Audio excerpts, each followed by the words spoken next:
नमस्कार दोस्तों, स्वागत है आप लोग का हिंदुस्तान स्पेशल के एक और नए वीडियो में।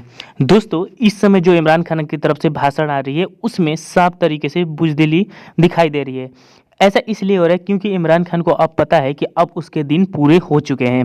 दोस्तों, आपको पता होगा कि जिस तरफ से पाकिस्तानी जो आम लोग हैं वो जिस प्रकार से इमरान खान को नकार रहे हैं, उसके बाद से इमरान खान जो है वो बहुत ज़्यादा फ्रस्ट्रेट हो चुका है और उसने जो कुछ भी अभी भाषण कल परसों में दिया है उसमें साफ तरीके से ये देखा जा सकता है कि वो कितना फ्रस्ट्रेट है। और इसका सबसे बड़ा कारण है कि जो कुछ भी कह के वो पाकिस्तानी आवाम को बेवकूफ़ बना के प्राइम मिनिस्टर बना था, उसमें से कोई भी ऐसा काम जो है वो नहीं कर पाए जिससे कि पाकिस्तानी आवाम ये कह सके कि हाँ, इमरान खान ने ये बात कही थी और इसने किया।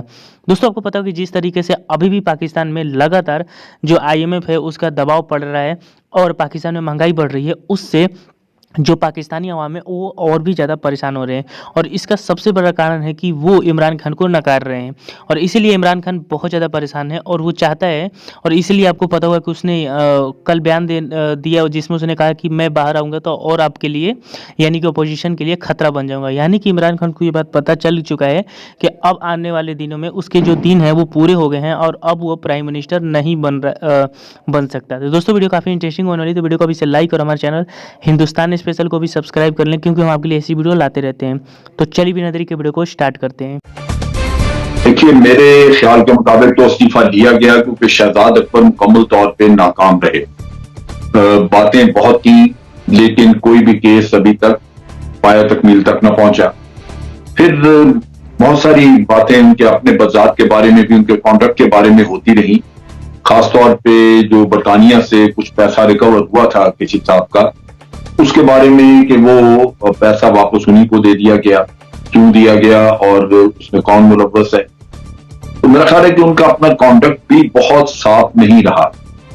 रही बात ये कि वो प्रेस कॉन्फ्रेंसेस कर करके इल्जाम तो बहुत सारे देते रहे, लेकिन एक भी केस जब आप उसको ठीक तरह से चला ना सकें और बाद में पता चले कि उन केसेस में बाज के कागजात गुम हो चुके हैं, बाज के बारे में नैब जो है वो अपॉलोजेटिक है। जब उनकी जमानतें हुई तो वहां पे हाई कोर्ट या सुप्रीम कोर्ट में कहा गया कि नैब ने कुछ नहीं किया इसमें, तो फिर वो परफॉर्मेंस इनकी भी जाहिर करती है कि ये बहुत कुछ कहते तो रहे लेकिन किया कुछ नहीं। ये जो एहतसाब का अमल है, मैं बिल्कुल समझती हूँ कि कोई मेजर पैमाने पर कोई रिफॉर्म नजर नहीं आए।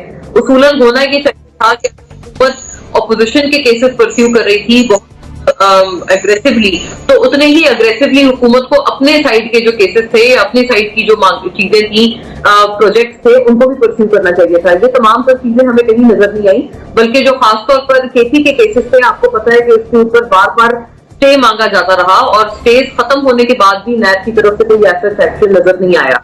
तो एक तो ये कि सबसे बड़ी बात यह है कि यार्डस्टिक एक नहीं थी, पैमाना एक नहीं था केसेस को परस्यू करने के लिए, जो हुकूमत के साइड से थे और ऑपोजिशन के साइड से थे। उसूली एहतसाब तभी हो सकता है जब पैमाना आप एक रखें, अपने लिए भी और अपने मुखालफिन के लिए भी। सबसे पहला हमें यहाँ पर प्रॉब्लम नजर आई, सबसे पहला हमें यहाँ फॉल्ट नजर आया कि वो पैमाना एक नहीं था।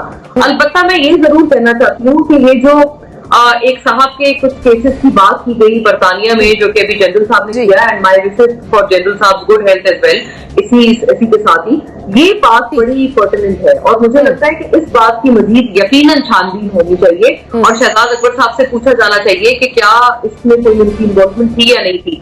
On the flip side, on the other hand, एक बात शायद जो अक्सर और बेशतर तंजीए थे और मीडिया के तमाम जो रिपोर्ट्स हैं उनमें से मिसिंग है, वो ये बात है, और हम क्यों भूल रहे हैं कि बड़े संगीन तरीन चीनी के, गंदम के, पेट्रोल के बहरान हमने देखे हैं इस पूरे अरसे में। एटलीस्ट शहजाद अकबर साहब को, जहां पर हम लोग कह रहे हैं कि इन एक्शन था, बातें ज्यादा थी, काम कम था, वहां एटलीस्ट इतना माना जाना चाहिए कि इन तमाम मामलों पर कुछ कमीशन बने थे जिन्होंने काफी अच्छी तहकीकात की थी और जिसका बहुत बड़ा सियासी असर PTI को हुआ था। जहांगीर तरीन साहब आज तक नाला है और वो कहते हैं उनका जहाज कहीं भी जा सकता है। जो टॉप डाउन अप्रोच होती है चीजों को ठीक करने की, कि आप ऊपर से एक मेन बंदे को चेंज कर दें या मेन बंदे को इम्पोज कर दें तो चीजें ठीक होना शुरू हो जाएंगी। वजीर आजम हमेशा से खुद कहते आए हैं कि वो उसके खिलाफ हैं। चीजें बॉटम्स अप में ठीक होती हैं जब आप नीचे रिफॉर्म्स करते हैं, रूल्स एंड रेगुलेशंस चेंज करते हैं और जो फील्ड में लोग होते हैं, फील्ड में खिलाड़ी होते हैं, उनको चेंज करते हैं, ट्रेनिंग करते हैं, रिफॉर्मेशन करते हैं उनकी। वजीर आजम की गलती थी कि वो इस आइडियोलॉजी में बिलीव करते हुए भी ये समझ रहे थे कि शहजाद अकबर या किसी भी और को मशीर खास रख लेने से मैं कुछ लोगों को पकड़ लूंगा। ऐसा हो नहीं सकता। नंबर वन, चाहे वो किसी भी सेक्टर में होता, ये कामयाब होना ही नहीं था मॉडल। और मुझे हैरानगी इस बात पे है कि what took him so long to understand कि दिस इज नॉट वर्किंग। 3 घंटे की प्रेस कॉन्फ्रेंस में सिर्फ चिट्ठियां दिखा देना या रसीदें दिखा देना आसान होता है। व्हाइट कॉलर क्राइम को प्रूव करने की जिम्मेदारी तो FBI भी नहीं लेती। वहां पे 5% है इसकी जो कामयाबी का एक रेशो FBI निकालती है, वो सिर्फ 5% है कि व्हाइट कॉलर क्राइम को हम कंट्रोल नहीं कर सकते, बिकॉज उसके जो टेंटिकल्स होते हैं वो ऐसे मुल्कों में होते हैं जिनके साथ आपके ट्रीटीज नहीं होते। फिर उन मुल्कों की इकोनॉमीज जो है वो बिल्ट ही ऐसे पैसों पे, मनी लॉन्ड्रिंग पे और ऐसी चीजों पे हुई होती है कि they don't want to disclose that. So ये बहुत कॉम्प्लिकेटेड मामला है। अब अगर इस्तीफा ले ही लिया है तो या तो रिफॉर्म्स को स्टार्ट कर दें, वक्त तो बहुत कम है, लेकिन चले दिखाने के लिए कोई एक मुसव्वदा, कोई एक फ्लो चार्ट, कोई एक पॉलिसी ऐसी जिसमें वो कहें कि जी अगर मैं दोबारा आया या मैं नहीं भी आया तो जो भी गवर्नमेंट आए ये चीजें हम इम्प्लीमेंट करके जा रहे हैं, इससे आपको फायदा होगा आइंदा इस तरह की चीजों को पकड़ने का। सो बेसिकली मुझे वो थोड़े से हवास बख्ता लग रहे हैं और थोड़े से रिएक्टिव लग रहे हैं, जो कि उन्हें नहीं होना चाहिए। गलतियां हो जाती हैं। फर्स्ट टाइम में उन्होंने बहुत बड़ा नारा लगा दिया था मैं करप्शन को खत्म करूंगा, उसको मान लेने में कोई हर्ज नहीं है कि it was not easy for me, या मैंने बहुत ओवर एम्बिशियस होकर ये बात कर दी थी। अब इस्तीफे लेने से या ना लेने से कोई फर्क नहीं पड़ेगा from my point of view. ठीक है, आपके ख्याल में इस्तीफा लेने से कोई फर्क नहीं पड़ेगा। NBC आपके जानिब आऊंगी, ये जो शहजाद अकबर साहब ने इस्तीफा दिया है, जिसे मंजूर भी कर लिया गया है, इससे आपके ख्याल में एहतसाब मिशन को कोई फर्क पड़ेगा? और एहतसाब मिशन क्या अब आपके ख्याल में जिंदा है या फिर ये बातें सिर्फ नारों की हद तक रह गई हैं? नहीं, ये तो 2 साल पहले इसका इंतकाल हो गया था। हमने कई बार फातह पढ़ी इसके ऊपर इसी प्रोग्राम में बैठकर, और कई बार हमने ये भी कहा कि ये शहजादे जो हैं जो बाहर से आए, इनके पास कुछ नहीं है। अगर आप अंदाजा लगाएं इस बात का कि ये वो टेक्नोक्रेट थे, इनका बड़ा फख्र था प्राइम मिनिस्टर को, और कहा था ये गुजरा के साथ ये, और ये गुजरा के साथ थे और उनको गाइड कर रहे थे, उनको बता रहे थे किस तरह काम होता है, किस तरह काम नहीं होना चाहिए। तो इन्होंने तो कदर भुरता बना दिया एहतसाब का, उस एहतसाब के नारे का बड़ा फर्क कर दिया, जिसके बिना पर प्राइम मिनिस्टर कहते हैं कि वो जीत कर आए थे। प्राइम मिनिस्टर ये कहते हैं ना कि वो तो एहतसाब के बुनियाद पर जीत कर आएंगे, मैं एहतसाब करूंगा चोरों का, डाकुओं का, लफंगों का, बदमाशों का, और उनको मैं अंदर रखूंगा, छोड़ूंगा नहीं, वगैरह वगैरह। तो ये तो कुछ भी हो नहीं पाया, और अब दिल का ये आलम है कि वो अदालतें चित्रौल कर रही है, नैब की भी और वकीलों की भी।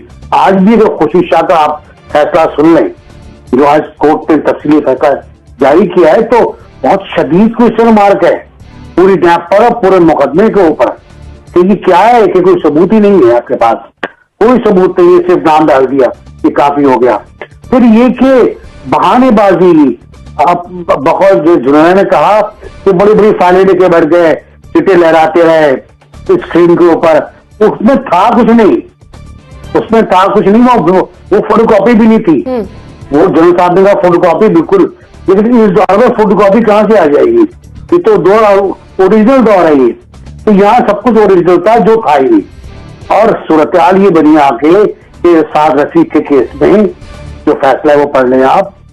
और आज भी, कल भी, 3 दिन पहले, 3 दिन से मुस्तकिल न्याय इल्तवा ले रही है मुकदमात का। जब इल्तवा दें, कोर्ट को हैरत होती है कि आप इल्तवा क्यों मांग रहे हैं, उनके पास कुछ नहीं। आज भी FIA के केस में FIA इल्तवा मांगा है एक केस के अंदर। तो ये तो मतलब एक साथ शुरू ही नहीं हो पाया।